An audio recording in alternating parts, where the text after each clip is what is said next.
الحمدللہ رب العالمین والصلاة والسلام علی سید المرسلین اما بعد فاعوذ باللہ من الشیطان الرجیم بسم اللہ الرحمن الرحیم پڑھئے الصلاة والسلام علیکہ یا رسول اللہ وعلی آلکہ واصحابکہ یا حبیب اللہ الصلاة والسلام علیکہ یا نبی اللہ وعلی آلکہ واصحابکہ یا نور اللہ۔ میٹھے میٹھے اسلامی بھائیوں اور سوشل میڈیا کے ناظرین، رب کریم کا جتنا شکر ادا کریں وہ کم ہے کہ اس نے مجھے اور آپ کو اپنے اور اپنے حبیب صلی اللہ تعالیٰ علیہ وسلم کے ذکر کی اس محفل میں بیٹھنے کی سعادت بخشی ہے۔ رب کریم ہم سب کا جمع ہونا اپنی بارگاہ میں قبول فرمائے۔ یقیناً رات بھی کافی ہو گئی ہے اور ٹھنڈ بھی کافی ہے۔ میں تو سچی بات ہے کہ آپ کے حوصلے کی داد دیتا ہوں، یہ آپ کا عشق رسول ہے، یہ آپ کا نبی پاک سے محبت کا اظہار ہے کہ اس موسم میں آج ویسے بھی بارش ایکسپیکٹڈ ہے اور کچھ ہوئی بھی ہے، اور آپ جس طرح بیٹھے ہیں، کراچی والوں کے لیے ٹھنڈ بہت زیادہ ہے۔ اللہ پاک رحمت والی بارش عطا فرمائے، اگر عطا فرمائے، اور سب کے ساتھ خیر کا معاملہ فرمائے، موسم کی سختیوں سے ہم سب کو محفوظ فرمائے۔ اور میں جو محفل کے منعقد کرنے والے ہیں انہیں بھی مبارکباد پیش کرتا ہوں، اتنا پیارا انتظام آپ نے کیا ہے، بڑی تعداد میں علماء موجود ہیں، اللہ کریم آپ کو بھی اس کی بہترین جزا عطا فرمائے۔ میں اس موسم کی کیفیت میں کوئی لمبا چوڑا بیان نہیں کروں گا، میں کوشش کروں گا کہ اپنی بات مختصر وقت میں ٹو دی پوائنٹ کرنے کی کوشش کروں، تاکہ جو میسج میں دینے آیا ہوں، جو پیغام آپ کو دینے آیا ہوں، اللہ کرے کہ وہ دل میں اترے اور اس سے ہم کچھ سیکھنے میں کامیاب ہوں۔ درود پاک پڑھنے کے بے شمار فضائل و برکات ہیں۔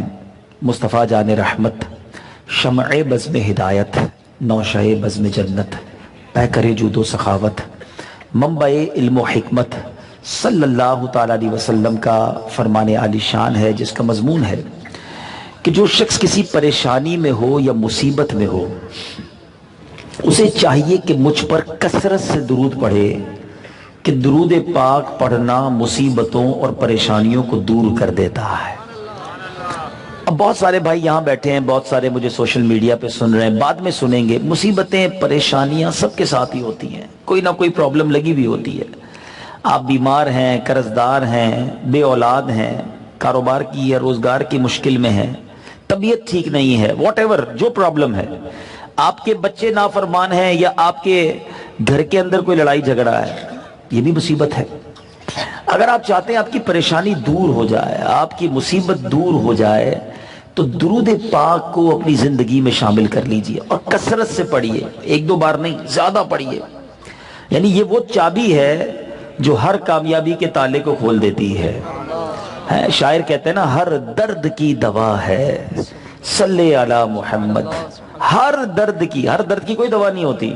گلے خراب کی دوائی الگ ہے، ٹانگ کی الگ ہے، پیٹ کی الگ ہے، شوگر کی الگ ہے، بلڈ پریشر کی الگ ہے، دنیا کی دوائیاں الگ الگ ہیں، مگر سبحان اللہ کیا وظیفہ ہے درود پاک، ہر درد کی دوا ہے صلی علی محمد، تعویذ ہر بلا ہے صلی علی محمد۔ تو اپنی زندگی میں درود پاک کو شامل کریں اور بلیف کریں، یقین کریں، آپ فرق دیکھیں گے۔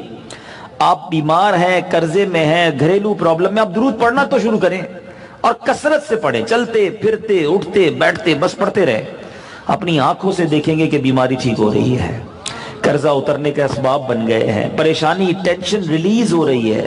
تو اگر آپ یہ کرنا چاہتے ہیں تو ضرور آپ اس کو وظیفے کو آزمائیں۔ ایک بار محبت کے ساتھ بآواز بلند درود پاک پڑھ لیں، صلو علی الحبیب صلی اللہ تعالی علی محمد صلی اللہ علیہ وسلم۔ ایک بڑا پیارا وظیفہ مجھے یاد آ گیا کہ اتنی ٹھنڈ ہے، اور ٹھنڈ میں اگر کوئی یہ وظیفہ پڑھتا ہے، یہ جملے کہتا ہے، تو اللہ تعالیٰ اسے جہنم کے عذاب سے بچا لیتا ہے۔ یاد رہے، جہنم میں گرمی کا عذاب بھی ہے اور سردی کا عذاب بھی ہے۔ سردی زیادہ خطرناک ہوتی ہے، ایک لمٹ کے بعد سردی بڑھ جائے تو انسان کے خون جم جاتا ہے، اس کی ہڈیاں جم جاتی ہیں اور وہ انسان مر جاتا ہے۔ تو لمٹ ہے، سردی کی بھی برداشت کرنے کی انسان کی ایک لمٹ ہے، اور گرمی کے برداشت کرنے کی بھی لمٹ ہے۔ تو وہ دعا وظیفہ کیا ہے، میں پڑھتا ہوں، آپ مل کر دوڑا لیں۔ بزرگوں نے کہا کوئی یہ کہے تو اللہ اسے انشاءاللہ جہنم کی زم حریر، جہنم میں جو سردی کا عذاب ہے نا، اس کو زم حریر کہا جاتا ہے۔ تو تو آپ کہیں گے لا الہ الا اللہ، یا اللہ عز و جل آج کتنی سخت سردی ہے، یا اللہ عز و جل مجھے جہنم کی زمہریر سے محفوظ فرما، آمین۔ اللہ کریم ہمیں لمحہ بھر بھی جہنم میں داخل نہ فرمائے۔ بڑے کمزور ہیں ہم، بڑے کمزور ہیں۔ جب یہ ٹھنڈ لگا کرے نا، یہ زیادہ گرمی لگا کرے اور بندے کو فیل ہو کہ چین نہیں آ رہا، تو سوچو میری اوقات کیا ہے، میں کتنا کمزور ہوں کہ اب 2-5 ڈگری اور کم ہو جائے تو شاید کتنے لوگ سردی سے مرنے لگ جائیں گے، اتنی ٹھنڈ ہو گئی ہے۔ اور بڑھ جائے اللہ نہ کرے تو کئی غریب بیچارے جن کے پاس گرم کپڑے نہیں، ان کا کیا ہوگا؟ اتنی ویلیو ہماری، اتنی اوقات ہے، اتنے کمزور ہیں ہم۔ اور ظلم کرنے والے، لوگوں کے مال دبانے والے، اللہ کی نافرمانیاں کرنے والے، سوچو تو صحیح میری آپ کی اوقات کیا ہے؟ پیٹ میں درد ہو جائے تو کھڑے نہیں ہو سکتے، بخار آ جائے تو بستر سے نہیں اٹھ سکتے، کرو فر ایسا ہے کہ لوگ کہتے ہیں میرا کوئی بگاڑ نہیں سکتا۔ ارے انسان بیمار ہو تو کچھ کر ہی نہیں سکتا ہے۔ تو یہ موسم کی سختیاں مجھے اور آپ کو اپنی اوقات یاد دلاتی ہیں۔ ہم بے بس ہیں، کوئی ہے جو نظام ہستی چلا رہا ہے، یہ دنیا کا خالق کوئی اور ہے، یہ دنیا کی پاور، قوت، طاقت اسی کے ہاتھوں میں ہے، اسی کے دستے قدرت میں ہے۔ وہ جب چاہے جیسے چاہے ہمارا امتحان لے لے اور جب چاہے ہماری موت کا وقت آ جائے۔ توبہ کرتے رہا کرو، اللہ کی بارگاہ میں عرض کرتے رہا کرو، مالک میں عاجز بندہ، میں کمزور بندہ، میرے پاس کچھ نہیں، تو خالق، تو مالک، تو طاقتور، بس اللہ اپنی رحمت میں رکھیو، میری دنیا بھی اچھی کر دے، میری آخرت بھی اچھی کر دے۔ چیلنج نہ کیا کرو اللہ کو، زبان سے نہیں کرتا کوئی چیلنج، مگر ہم گناہوں سے چیلنج کر رہے ہوتے ہیں اللہ کو، معاذ اللہ معاذ اللہ۔ انسان اپنے گناہوں، اپنی دلیری، اپنے ظلم، اپنے تکبر، اس کے ذریعے اللہ کو گویا چیلنج کر رہا ہوتا ہے کہ میں بھی کچھ ہوں۔ ارے میں کچھ نہیں، وہ خالق ہے، وہ مالک ہے، ایک پکڑ اس کی آئے گی کسی قابل نہیں رہیں گے، منہ دکھانے جیسے نہیں رہیں گے۔ کرو فر طاقتور لوگ جو روب جما کے گھومتے ہیں نا، بستر پر پڑ جاتے ہیں، ہاسپٹل سے اٹھ نہیں سکتے، اپنی پیشاب اور اپنی ضروریات کو فارغ نہیں کر سکتے، یہ اوقات رہ جاتی ہے، انسان بستر پر پڑا رہ جاتا ہے۔ بس اللہ زوال نعمت سے بچائے، کبھی امتحان میں نہ ڈالے، کبھی ہمیں ایسی بیماری نہ لگے کہ ہم بستر کے ہو جائیں۔ اللہ بس اپنے در کے سوا کسی کا محتاج نہ کرے، دعا کرتے رہا کرو، اے اللہ ساری زندگی ہاسپٹل، عدالتوں اور جیلوں کے چکروں سے ہمیں محفوظ فرما، اپنی امن امان، اپنی رحمت کی چادر میں ہمیں چھپائے رکھنا، تکبر نہ کریں، اللہ کی نافرمانی میں دلیر نہ ہو، توبہ کرتے رہے، معافی مانگتے رہے، مانتے رہے مولا میں کچھ بھی نہیں، میری کوئی اوقات نہیں، میں مالک تیرا حقیر بندہ ہوں، تو کریم، میں ہوں منگتا، تو ہے مولا۔ ہے امیر اہل سنت نے اپنے خوبصورت حمد کے اشعار میں لکھا نا، میں منگتا تو دینے والا، میں ہوں تو ہے قادر میں ناکارا، تو ہے قادر میں ناکارا، میں ہوں منگتا تو دینے والا، بخش دے بخشے ہوں کا صدقہ، بخش دے بخشے ہوں کا صدقہ، یا اللہ میری جھولی بھر دے، بخش دے میری ساری خطائیں، کھول دے مجھ پر اپنی عطائیں، بخش ہماری ساری خطائیں، کھول دے ہم پر اپنی عطائیں، برسا دے رحمت کی برکھا، برسا دے رحمت کی برکھا، یا اللہ میری جھولی بھر دے۔ اللہ کو عاجزی کرنے والا، ندامت کرنے والا، انکساری کرنے والا بندہ بہت پسند ہے۔